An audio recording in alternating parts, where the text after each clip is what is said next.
नमस्कार, महाराष्ट्र लाईव्हमध्ये आपलं स्वागत. मी रेश्मा फडतरे. मावळ तालुक्यात जिल्हा परिषद व पंचायत समिती निवडणुकीत 15 पैकी 15 जागांवर विजय मिळवल्यानंतर वडगाव मावळ येथे राष्ट्रवादी काँग्रेसच्या वतीने कृतज्ञता मेळाव्याचे आयोजन करण्यात आले होते.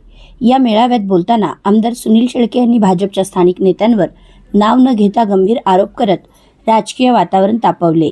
ईव्हीएम मशीन हॅक करण्याच्या नावाखाली काही भाजप नेत्यांनी उमेदवारांकडून 25 ते 35 लाख रुपये उकळल्याचा आरोप त्यांनी केला असून या प्रकरणाची थेट मुख्यमंत्र्यांकडून चौकशी व्हावी अशी मागणीही त्यांनी यावेळी केली.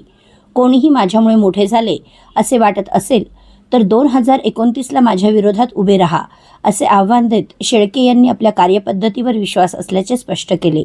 नवनिर्वाचित सदस्यांना मार्गदर्शन करताना त्यांनी प्रत्येकाच्या सुखदुःखात सहभागी व्हा, मात्र वैयक्तिक कार्यक्रमांपेक्षा जनतेच्या कामांना प्राधान्य द्या असा स्पष्ट संदेश दिला.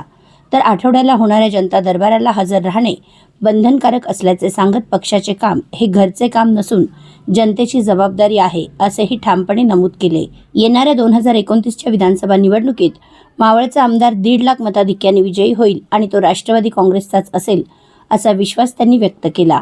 या मेळाव्यास माजी मंत्री मदन बाफना, माजी अध्यक्ष बबनराव भेगडे, जिल्हाध्यक्ष विठ्ठल शिंदे, तालुकाध्यक्ष गणेश खांडगे यांच्यासह मोठ्या संख्येने पदाधिकारी व नागरिक उपस्थित होते. विशेष म्हणजे महिलांचा उत्स्फूर्त प्रतिसाद लक्षवेधी ठरला.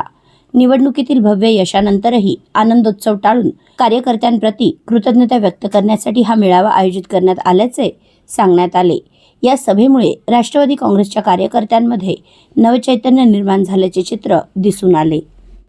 आपल्या परिसरातील घडामोडी जाणून घेण्यासाठी महाराष्ट्र लाईव्ह सबस्क्राईब करा व बेल आयकॉन प्रेस करायला विसरू नका. धन्यवाद.